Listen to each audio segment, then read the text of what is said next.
رحمانی صاحب قبلہ صدر آل انڈیا مسلم پرسنل لا بورڈ اور دیگر مہمانان خصوصی اور حاضرین جلسہ، کیونکہ مقررین کی تعداد زیادہ ہے اور صرف 2-4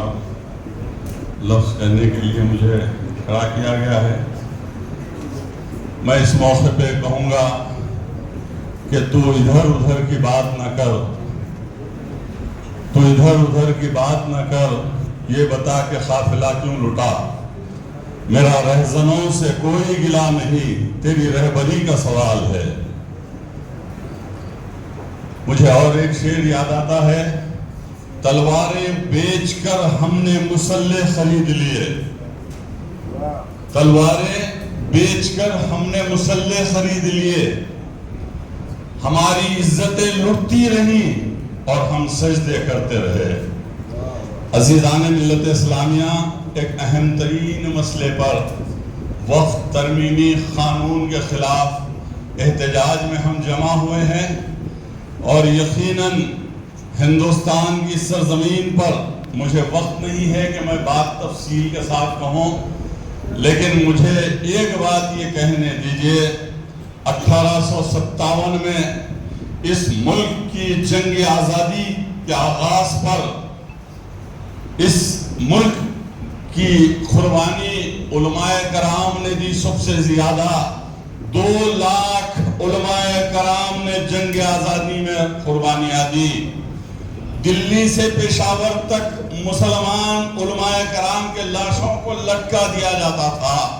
یہ تاریخ بتاتی ہے۔ لیکن آج وہ جو RSS کے ریموٹ کنٹرول پر چلنے والی حکومت کبھی بلیک میل کرتی ہے جبلت اللہ کے نام پر، کبھی بلیک میل کرتی ہے NRC NPR اور CAA کے نام پر، اور اسی طریقے سے آج یہ فرقہ پرست حکومت چل رہی ہے۔ 78 سالہ ہندوستان کی آزادی کی تاریخ کو اگر ہم دہرائیں گے تو یہ بات کھل کر ہمارے سامنے آتی ہے، ارے ہم نے جتنا اس ملک کے لیے قربانیاں دی کوئی اور نہیں دیا۔ مولانا ابوالکلام آزاد نے جب اس ملک کی تقسیم ہو رہی تھی،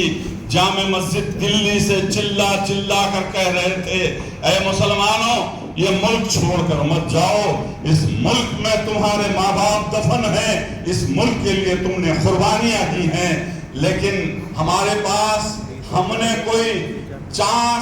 بائی چانس ہندوستان میں نہیں رہے، بائی چوائس رہے۔ ہم سے زیادہ محب وطن اور کوئی اس ملک میں نہیں ہو سکتا۔ ہماری قربانیاں تاریخ گواہ ہیں۔ آج وقف ترمیمی بل کے نام پر آج غور و فکر کیجئے، جو ہے CAA کا قانون شریعت میں مداخلت تھا، لیکن وقف امینڈمنٹ جو بل آیا ہے، قانون بنا ہے، یہ ہماری شریعت میں مداخلت ہے۔ ہم شریعت کو بچانے کے لیے ہر قربانی دیں گے، یہ ہم حیدرآباد سے اعلان کرتے ہیں۔ اور مولانا جو خالد سیف اللہ رحمانی صاحب کا جو 3 مہینے کا جو پروگرام اور روڈ میپ آیا ہے، میں اس کا خیر مقدم کرتا ہوں۔ آج ہندوستان کے مسلمان اپنے گھروں میں نہ بیٹھے، اپنی شریعت کو، اپنے دین اسلام کو، اپنے مسلم پرسنل لا کو بچانے کے لیے سڑکوں پر نکلیں، اور وہ دن دور نہیں اگر ہمارے ساتھ ہندوستان کی حکومت اگر انصاف نہیں کرتی اور اس قانون کو واپس نہیں لیتی تو ایجپٹ میں کیا ہوا تاریخ گواہ ہے۔ حسنی مبارک کو بے دخل کرنے کے لیے 1 مہینے تک ایجپٹ کی قوم